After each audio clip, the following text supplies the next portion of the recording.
Gonna start hitting record before you guys even come on. Just catch all the beginning stuff. Right? Some bloopers you can Yeah, throw in yeah. there. Oh, all right, everyone. Good morning. It is Friday. What is it? October 13th today, and I have my regular weekly guest on, Joel Farrell from Strive for 25. And today we're going to kind of touch on interest rates and maybe some other interesting topics. But welcome back, Joel. Appreciate it, Mark. I mean, my first question for you is, who's going to be the celebrity on our intro, your little intro reel? Last one was Tommy Lee Jones. The other one, I forget who it was. I mean, I'm just waiting for Matt Damon to be, on the intro reel. Yeah, you didn't get a good feedback on that. Most people said no, you didn't. So I don't Yes. know. I What do you didn't see mean? that. Where was that feedback at? Was that on YouTube? I missed it. No, it was on Instagram. I think I put a poll, or yeah, but Oh, somewhere it was like oh, 80% no. yeah. Maybe I was the only 1% that said yes, but or 20%. Right. But yeah, it was Okay. mostly no. I was like, what? Uh, It's got to be the right angle. Turn. maybe, yeah, maybe, or maybe I gotta be specific and say like older Matt Damon. Older, grayer Matt Damon. Yeah. Well, yeah, so there's kind of a lot of big news, this week as far as, maybe interest rates and the FOMC meeting and kind of inflation and whatnot. So why don't you touch on this a little bit? Yeah, I mean, the the Fed had signaled that earlier in the year that they're going to have one more rate hike, and the last meeting they held on rates. But what I've been looking at is the 10-year Treasury and kind of how that stacks up historically. So if it's okay, I'll share my screen and see if I can Oh pull it yeah, up. man. Pull up a little chart real quick. Um, let's see if this is going to work properly. Can you see that? You see it? I do not see anything right now. It says launch meeting on my end. What Oh. happened? Nope, I can't do it. I'm in the Zoom. I see my screen. I see. Hmm. I see It your says I'm. screen. Okay, you see the chart?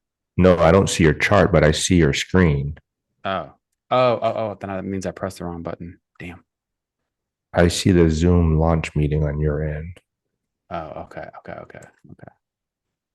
There, oh no, I see your email. Yeah, that's not good. Shit. Share screen. Where are you? Where are you? What about now? Yep, there you go. Okay. So this is a monthly chart.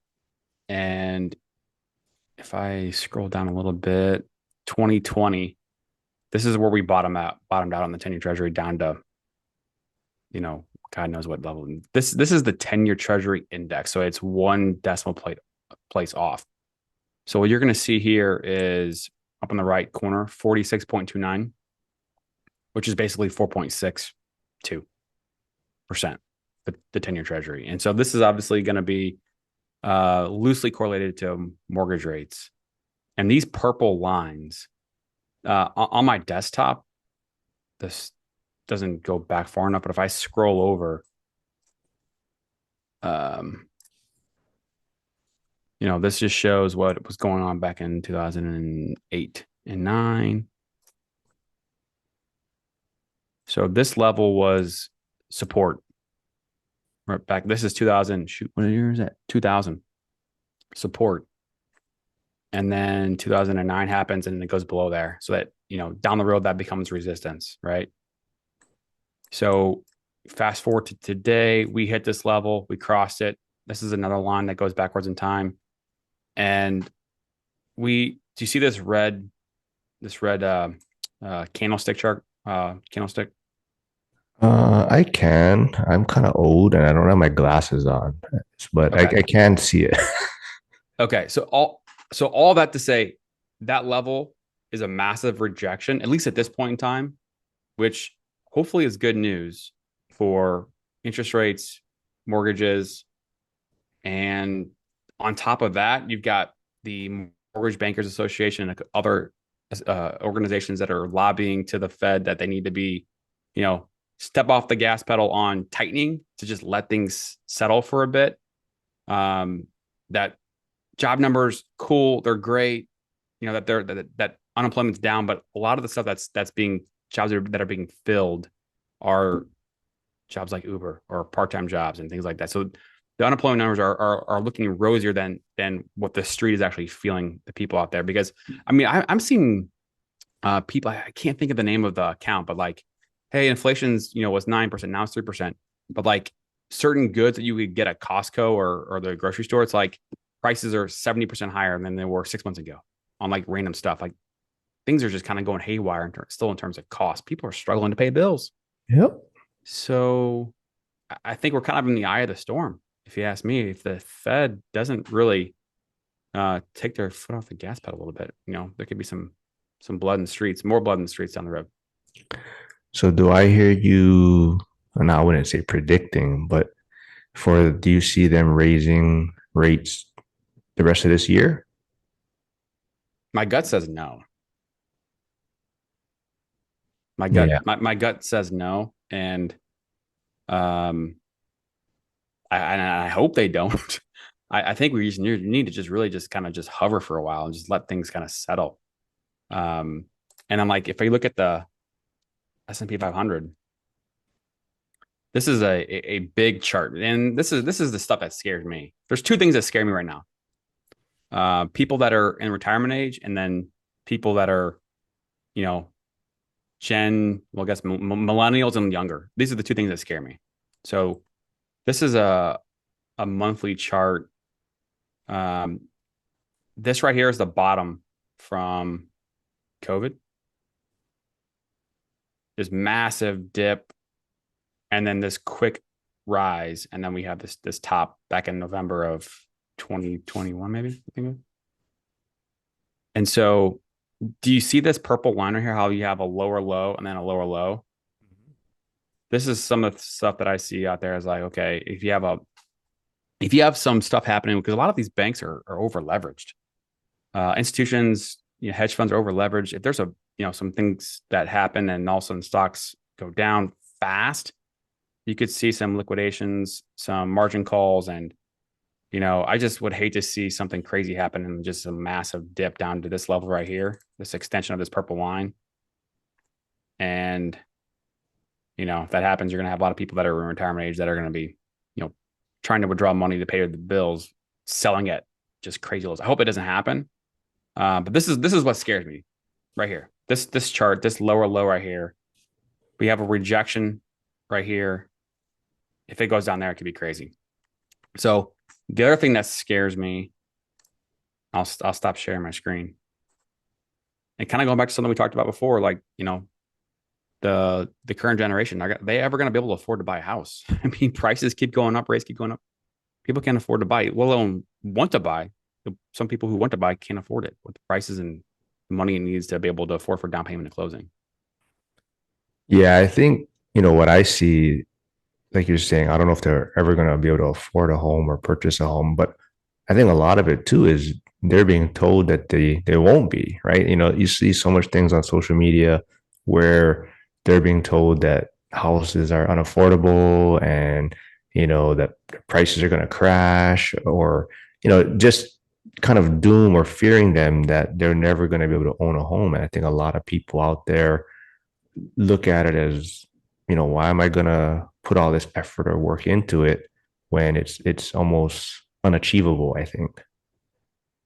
Yeah. Yeah. I mean, like the average price of, I wish I would have had a chart up or some data up, but like the average median price of a home, I think is like in the 300s, maybe. Actually, you know what? I'm gonna look it up. Median price Yeah, I think it of depends a, what you're looking. I think it's some sites is still in the fours.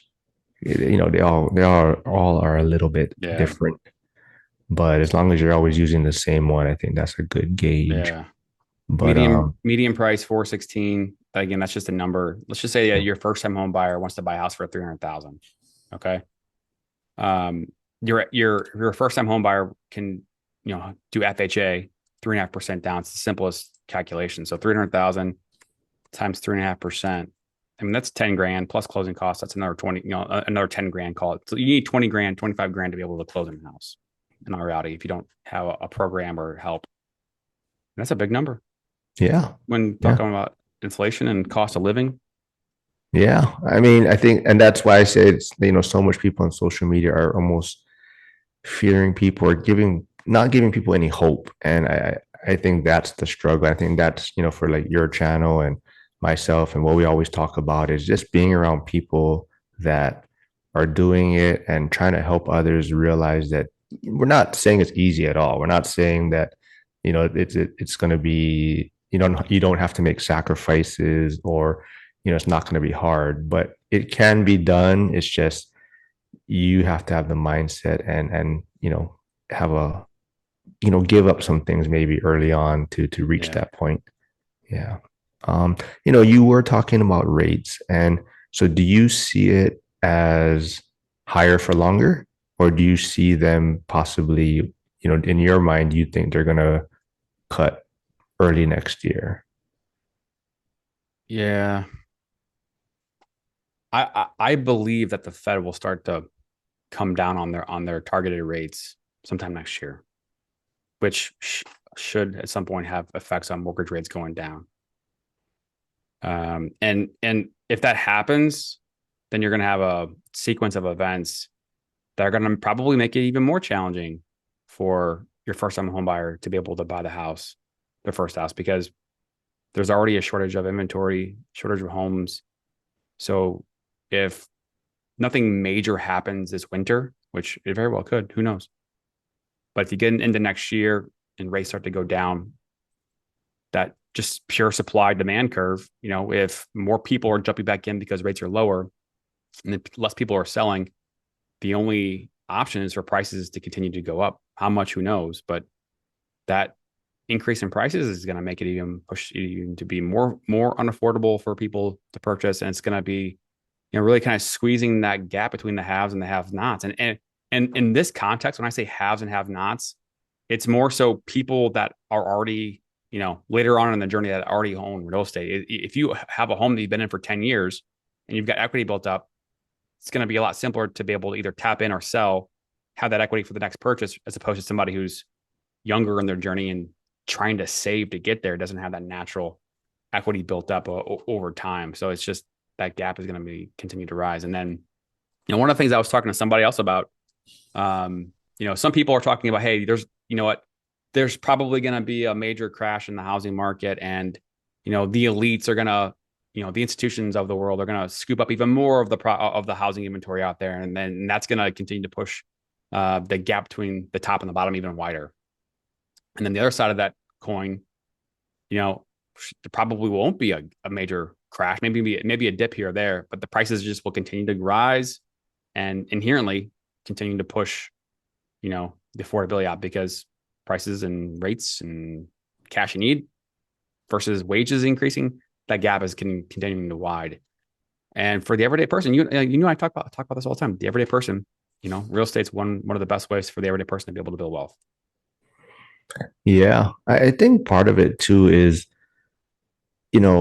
like you're talking about, if they come out with different programs for first time home buyers, or rates come down, it may be the affordability may be helped a little bit in the beginning, but now it's just going to increase the demand. And that seems to be a lot of the issues with housing is, no matter what the government does or the programs they come out with, it's always helping the demand side.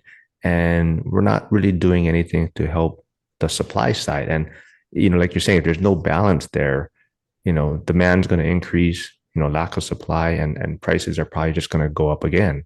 And I think that's, what people have to look at is, you know, there's nothing that's increasing the supply of housing. And that's why prices are, even with rates at 8% or whatever they are now, prices are fairly stable. And, there's the demand, yes, has gone down. It's just, but the prices are still stable because there's a lack of inventory out there. Totally. And kind of